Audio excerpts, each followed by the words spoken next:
Do you believe in ghosts? Do you believe some of us can never move on even after death? That the souls of the tormented are doomed to haunt the places and people that mattered most to them?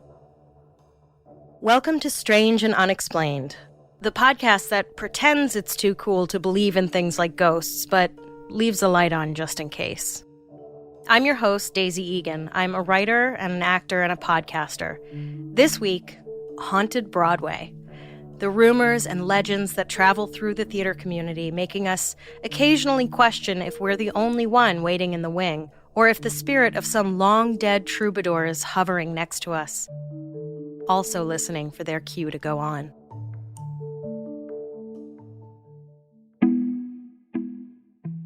One thing you'll come to learn about me as we take this podcasting journey together is that I don't really believe in ghosts, and that I can't stand the thought that when we die, all we do is hang around the same places we spent time at during our lives.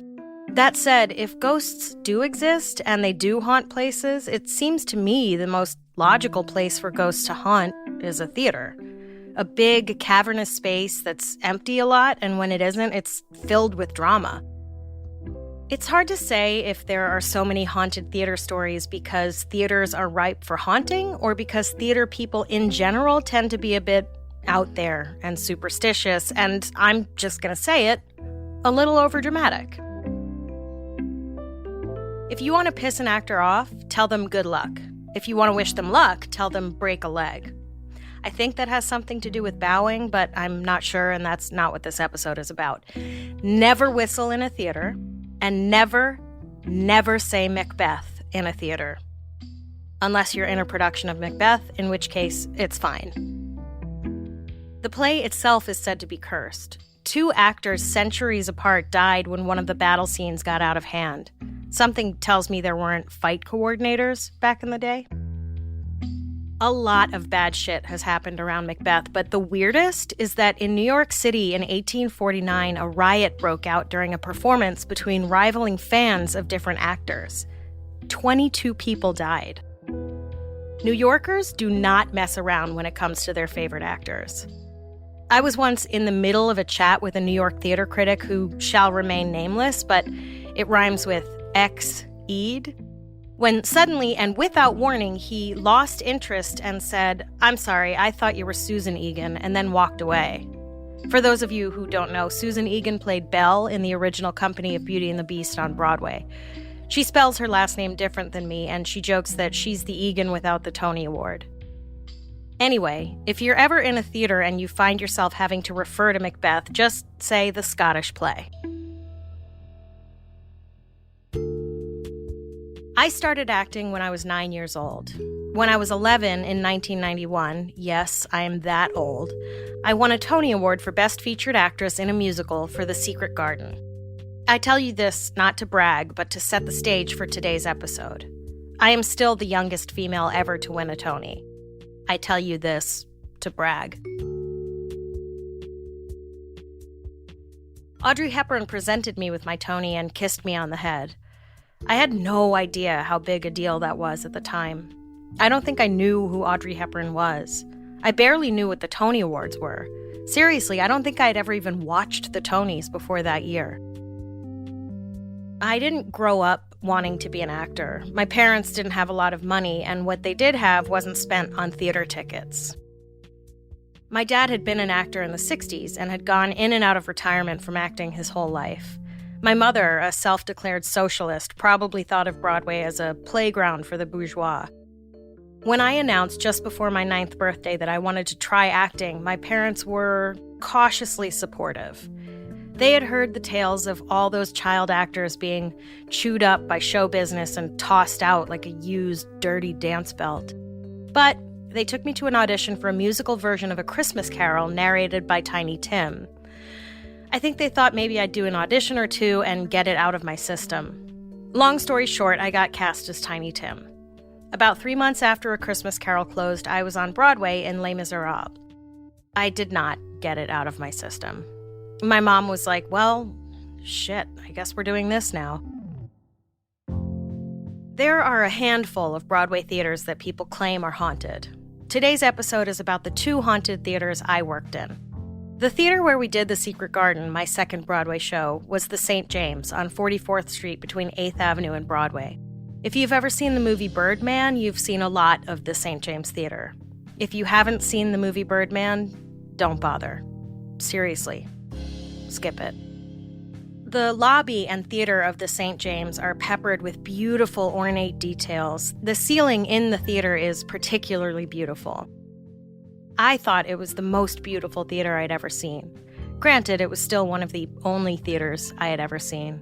Les Miserables was at the Broadway Theater on 52nd and Broadway, which was renovated in the mid-'80s and just sort of looked like a big place with seats in it, you know? At least that's my memory of it.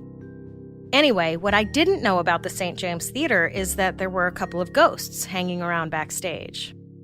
It's probably just as well I didn't know. I was only 11 years old, shouldering a multi-million-dollar Broadway show, and my mom was dying of cancer. If someone had been like, oh, yeah, just watch out for the ghosts, I would have been the youngest Tony winner ever to also be locked in a padded room in a straitjacket. Know what I mean? One of the ghosts of the St. James likes to laugh at inappropriate moments during a show. During a performance of one of the 6,580 revivals of Gypsy in 2008, while Laura Benanti sang Little Lamb, the ghost burst out laughing. Now, to be fair, that song is, I'm going to say unintentionally funny, to be kind.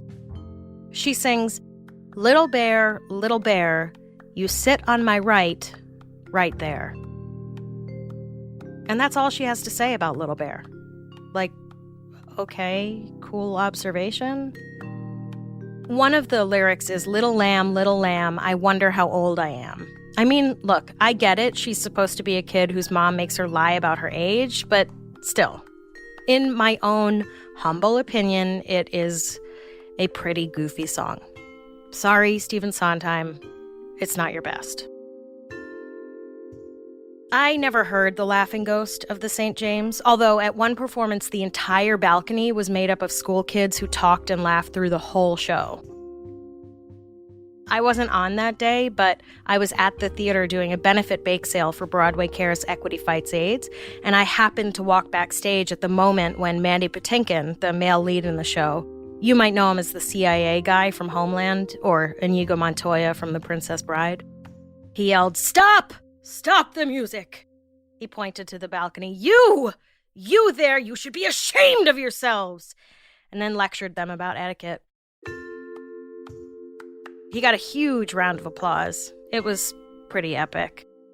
Incidentally, if you were one of those kids, I would love to hear from you about what that was like. Were you like, oh shit, Inigo Montoya is screaming at us? Or were you like, who's this asshole? One of the weirdest things about this laughing ghost that haunts the St. James is that no one knows who it is or why they're there.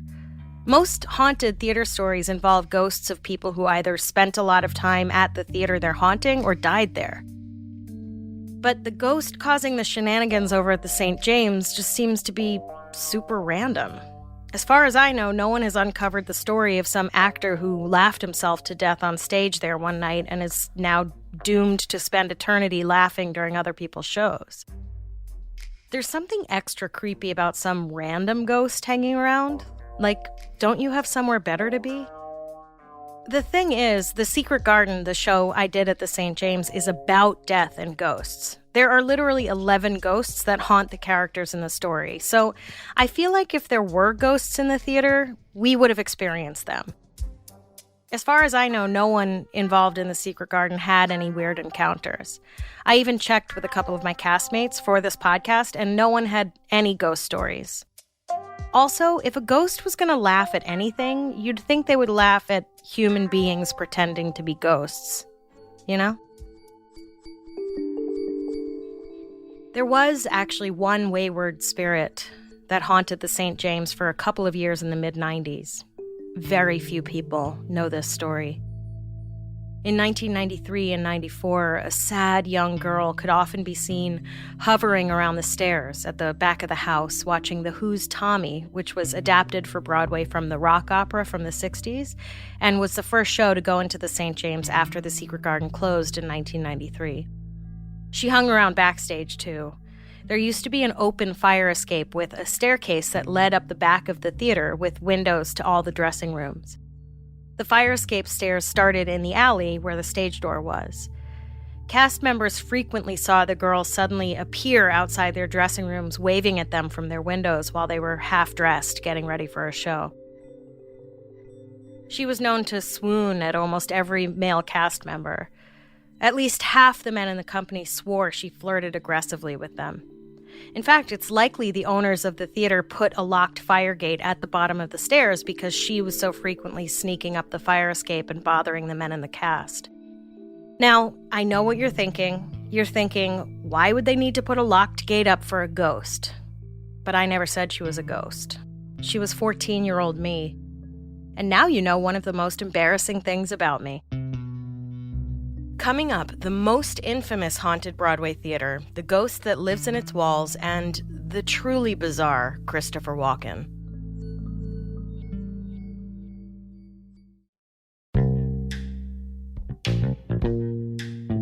The most infamous haunted theater is the Belasco Theatre on 44th Street and 7th Avenue. In 2000 and 2001, I was in James Joyce's The Dead with Christopher Walken, who incidentally came to rehearsal one day wearing these weird black rubber shoes. And when someone asked him what the hell they were, he announced, "They're my rocket ship shoes." I have a lot of Christopher Walken stories, as I know anyone who has worked with him does, but this episode isn't about Christopher Walken, though Lord knows he is strange and unexplained. The Belasco Theatre was named for David Belasco, who in life was a pretty over-the-top dude. Belasco built his theater, which he named after himself, in 1926. Of course, no one can know for sure what his motives for building a theater might have been, but as you're about to find out, it wouldn't be at all surprising if he built the theater as an excuse to have a parade of chorus girls under his employ traipsing around half nude.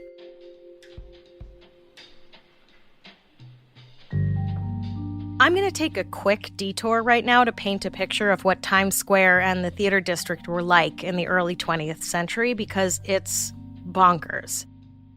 The area that we call Times Square now was originally the hub of the horse and carriage trade for New York City in a part of the city called the Tenderloin, which in 1901 had, ready for it, 132 brothels and about as many bars over the span of 10 city blocks. 132 brothels. I guess horse and carriage men were a super horny and thirsty lot. Between 1903 and 1928, 35 of the 41 Broadway theaters that still operate today were built. Now, why, you might ask yourself, were people building theaters around all this debauchery? Here's my theory.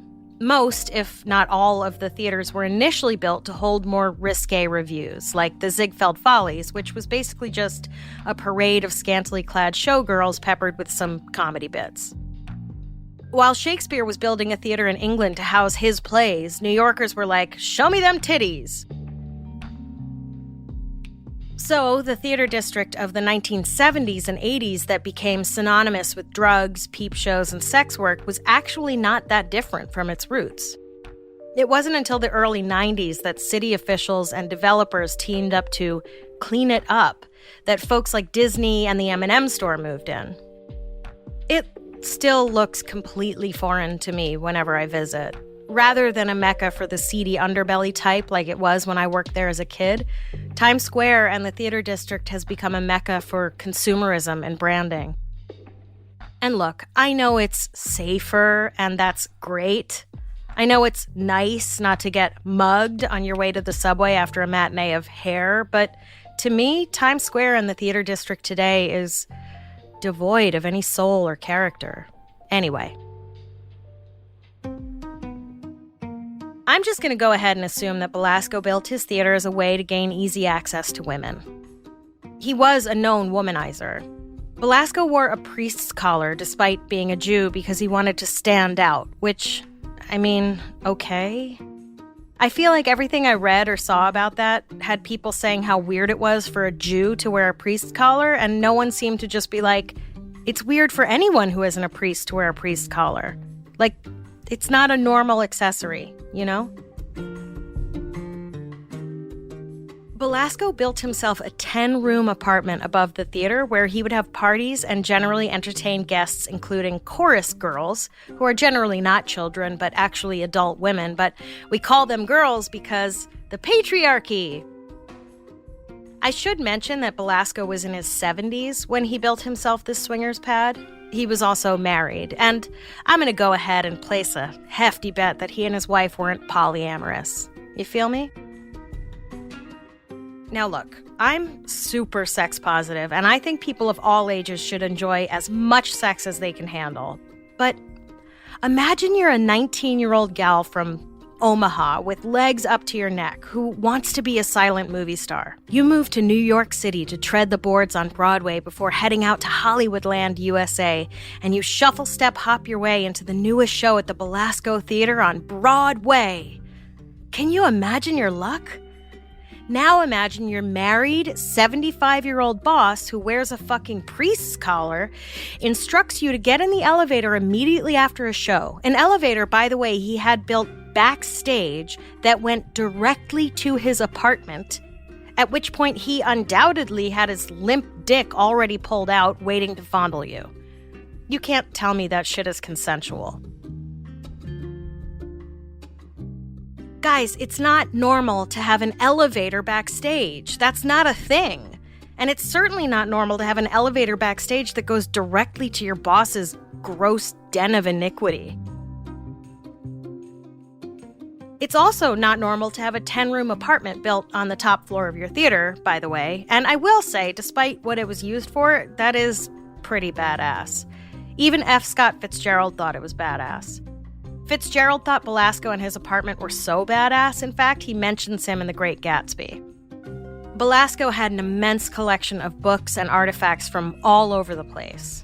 The architecture in his apartment was ornate and beautiful. He had a grotto. A grotto.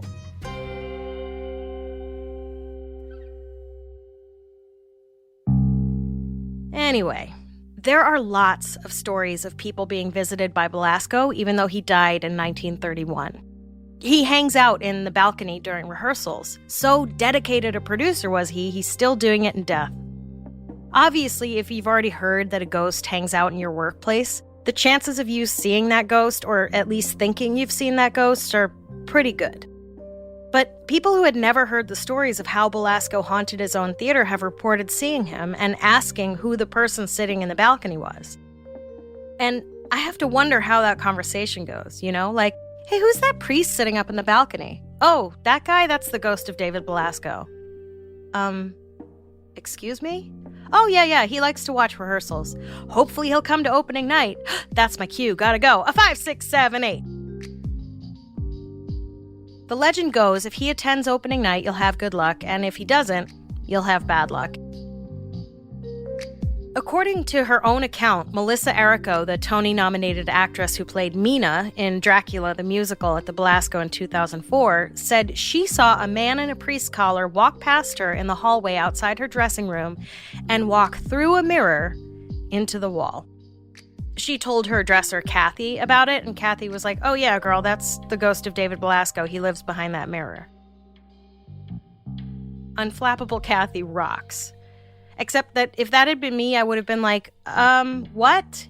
You didn't think to warn me about that shit? Like, it's just normal for you that dudes walk into and through mirrors? But even before that, how did Melissa Errico not scream bloody murder when a person walked through the wall right in front of her? Like, I don't know, maybe hang a sign by the mirror in the hallway, caution, dead guy uses this mirror as a portal? Like, hang a fucking curtain over it, something.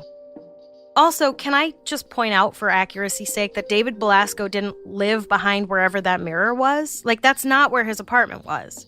Melissa Errico was the female lead of the show. Her dressing room had to be on the second floor. The first floor is reserved for stage managers, stage door people, and the green room, usually. David Belasco lived in a palatial suite at the top of the theater. So which is it? I don't know, maybe once the apartment went into disrepair after years of being locked up, he was like, ugh, this place is a dump. Fuck it, I'm gonna go live in the wall somewhere.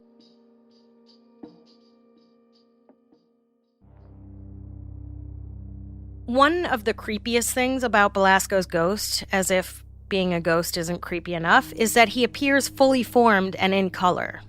When most people report seeing a ghost, it's usually some wispy, see-through nonsense, but Belasco is often mistaken for a regular living dude because of how regular person-y he looks. Whatever show goes into the Belasco when live theater is a thing again in 2030 should be on alert for a 3D, solid-looking guy with gray hair wearing a priest collar who lives in a mirror. Stephen Henderson, who played Van Helsing, the vampire hunter in Dracula, reported standing in the wing waiting for his entrance when a voice came from behind him and said, "Excuse me." And Stephen was like, "Oh yeah, sorry," and stepped aside. And a man with a dark suit and a priest's collar walked by him.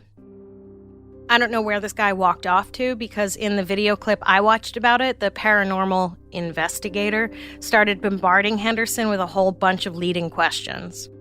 He was like, "This was a fully formed, solid-looking person, right? In color, with shadows and everything?" So we'll never know if he disappeared into a wall, went up the elevator, or entered stage left. For those of you who may be unfamiliar with how backstage areas work, random people not associated with the show don't just stroll around back there during performances. There are many people you have to get through, generally, to get backstage. There's the stage door person who's basically like the guy with the clipboard at the velvet rope. You're not getting in if you're not on the list. Anyway, either Stephen Henderson, waiting backstage to go on at the Belasco, didn't know the rule about strangers backstage, or he had a constitution of steel, because if that had been me, I wouldn't have just been like, "Oh, sure," and stepped aside. I would have screamed, "Stranger danger," and ran onto the stage, regardless of if it was my cue to enter or not. Although with my luck, it would probably be one of the producers that I just didn't recognize, and that would be my final performance. The Tony Award-winning musical Passing Strange played at the Belasco in 2008. I didn't see Passing Strange because I was living in LA at the time, working at a university in retirement from show business, but my producer, Patrick Hines, wants you to know that Passing Strange was fucking amazing! Was that a good Patrick Hines impression? Thank you. Actor Daniel Breaker reported seeing an old white guy in the mirror behind him in his dressing room one night at Passing Strange, which was weird on two fronts. One, the cast was entirely black, and two, again, random people aren't allowed to just tour theaters during shows. When Daniel turned around, the man was gone. The house manager's office at the Belasco is located just beneath Mr. Belasco's 10-room party pad, which, like Belasco himself, is now a derelict ghost of its former self. Most of its contents were either looted or sold off. The whole place is covered in a century of dust. More than one house manager over time at the Belasco has reported hearing footsteps, 1920s music, and general merriment coming from the rooms upstairs. I suppose it bears mentioning that the entrance to Mr. Belasco's theater apartment is locked and under pretty tight security, including motion sensor lights and alarms. One house manager heard the commotion upstairs so often she was just like, "Meh, there they go again." House managers have also reported their own office doors randomly locking on their own. Now, here's what I don't understand. If you worked under a haunted bachelor pad where parties filled with ghosts are regularly held, why don't you get a recording of that shit? Oh, I'm sorry, are you the one person on the planet who wouldn't jump at the chance to prove that ghosts are real? Like, grab your phone and hop on Instagram and be like, "Hear that? That's a ghost party, y'all." Or set up cameras, something.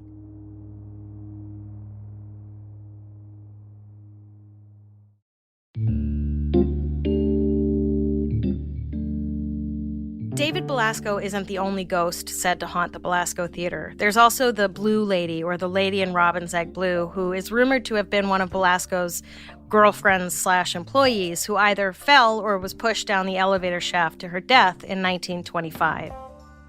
No one knows her name, and as far as I can tell, there weren't any reports of a death like that in the papers in 1925, so this might be a complete fabrication. Regardless, some people swear they have seen the Lady in Robin's Egg Blue.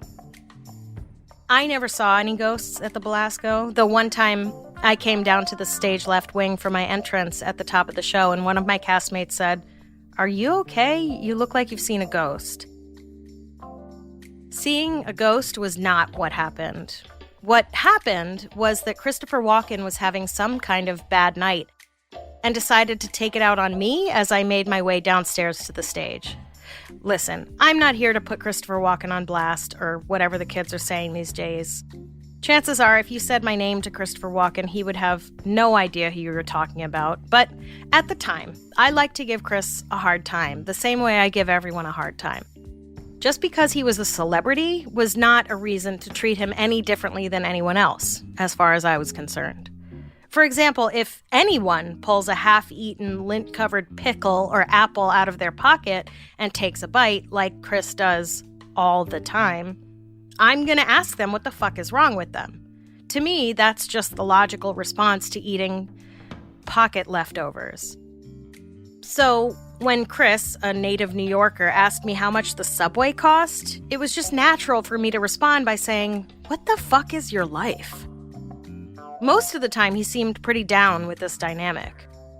He would just chuckle, at least. But I guess one day it hit him the wrong way, and he was chewing it over in his mind all day, like a lint-covered pickle, until I passed by his dressing room and he kind of let me have it.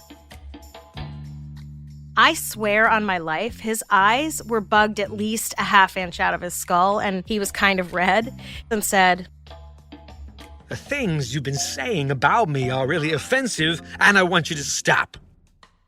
And again, I thought we just had a dynamic, so I was completely taken off guard, and I said, "What have I been saying?" And he seemed momentarily confused and said, "Oh, you don't know." And I was like, "No." And he said, "Well, you think about it, and if you still don't know, you come back, and I'll tell you." Honestly, I'm not sure which is scarier, being yelled at by Christopher Walken at your place's call or seeing a ghost walk into a mirror. He winked at me on stage that night by way of apology, which I did not find acceptable, and I didn't speak to him for weeks. Then I read a long piece about him in The New Yorker in which I found out his real name is Ronald, so obviously the first thing I said to him after weeks of angry silence was, "How's it going, Ronnie?" But come on, what would you have done? Anyway, one last note on ghosts in theaters. By now, you've likely seen the iconic image of an empty stage with a single lampstand and a bare bulb lighting up a small circle around it in an otherwise dark theater. This is the ghost light. The ghost light gets placed downstage center after the set has been struck and everyone has gone home for the night, and it stays on till the stage door person comes in and turns the work lights on. The ghost light serves a practical purpose. The last thing anyone needs is someone groping around a dark stage and plummeting off the edge because they couldn't see where the stage ended. But, as I pointed out earlier, theater people tend to be a superstitious bunch, so the legend of the ghost light has taken on mystical meaning over time.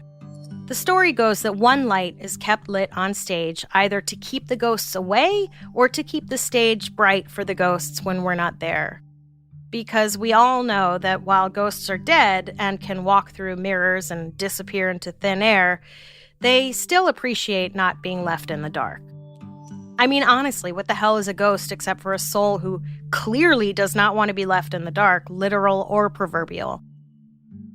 The true story behind the ghost light is a lot less fantastical. Back in the days of gas-powered lamps, you had to keep one line open to prevent gas buildup, so one gas lamp was kept lit when the theater wasn't in use, just to prevent the theater from blowing up. Yet, long after we stopped using gas lights, the ghost light tradition has remained, whether because of practicality or superstition. It's now a universal sign of a stage waiting for occupants.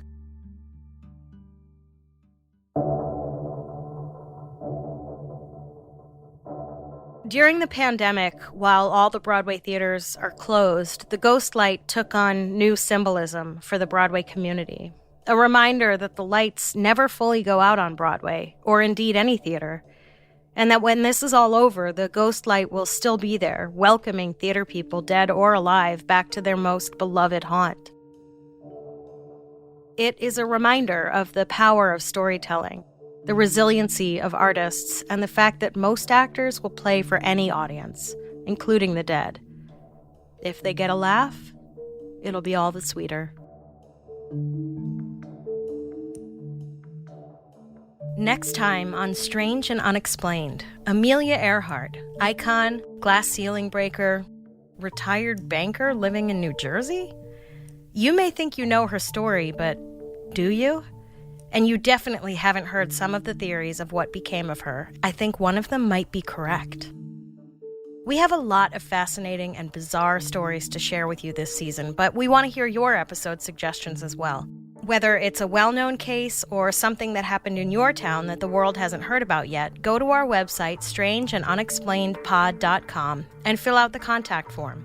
On our website, you can find a complete list of sources and the promo codes for ad sponsors. This episode was written by me, edited by Claire Smith Marish, and researched by Sierra Fox. Our episodes are mixed and edited by Jennifer Swatek. If you like our show, help us out by rating and reviewing us on Apple Podcasts. It really does help. Follow us on Instagram and Twitter. We are at SNUPod. And check out the Strange and Unexplained with Daisy Egan Facebook group to join in the conversation.